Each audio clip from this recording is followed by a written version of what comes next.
بسم اللہ الرحمن الرحیم۔ آج کی اس ویڈیو میں ہم بات کریں گے سہیل فریدی کی قیادت میں خیبر پختونخوا کابینہ کا پہلا اجلاس 53 نکاتی ایجنڈا جاری، کیا اس بار واقعی تبدیلی آنے والی ہے؟ آئیے جانتے ہیں تفصیل۔ وزیر اعلیٰ خیبر پختونخوا سہیل فریدی کی زیر صدارت صوبائی کابینہ کا پہلا باضابطہ اجلاس طلب کر لیا گیا ہے، جس کا تفصیلی 53 نکاتی ایجنڈا بھی جاری کر دیا گیا ہے۔ یہ اجلاس 14 نومبر کو وزیر اعلیٰ ہاؤس پشاور میں منعقد ہوگا، جس میں صوبے کی مجموعی صورتحال، ترقیاتی منصوبوں، امن و امان، مالیاتی پالیسی اور عوامی فلاحی منصوبوں پر غور کیا جائے گا۔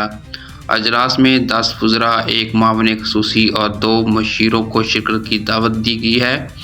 اجلاس کے ایجنڈے میں کئی اہم فیصلے، جن میں سوات ایکسپریس وے کے ٹول پلازوں کے ٹیکس میں 20% اضافہ، ضلع سیشن ججز کے لیے 25 سرکاری گاڑیوں کی تبدیلی کی منظوری، متاثرہ علاقوں جیسے تیرا اور شمالی وزیرستان کے لیے خصوصی فنڈز کا اجرا اور ایک کسان ایک گائے منصوبے کی منظوری شامل ہے۔ اس کے علاوہ امن جرگے کے اعلامیے کی باضابطہ منظوری بھی دی جائے گی، تاکہ قبائلی علاقوں میں امن اور استحکام کو فروغ دیا جا سکے۔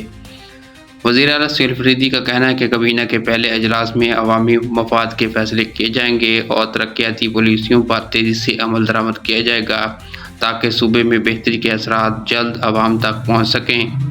یہ اجلاس صوبے کی نئی حکومت کے لیے ایک اہم سنگ میل سمجھا جا رہا ہے، جس سے آئندہ حکومتی سمت اور پالیسیوں کا اندازہ لگایا جا سکے گا۔ عوام کی نظریں اس اجلاس پر لگی ہوئی ہیں کہ آیا واقعی یہ اقدامات خیبر پختونخوا میں حقیقی تبدیلی کی راہ ہموار کر پائیں گے یا نہیں۔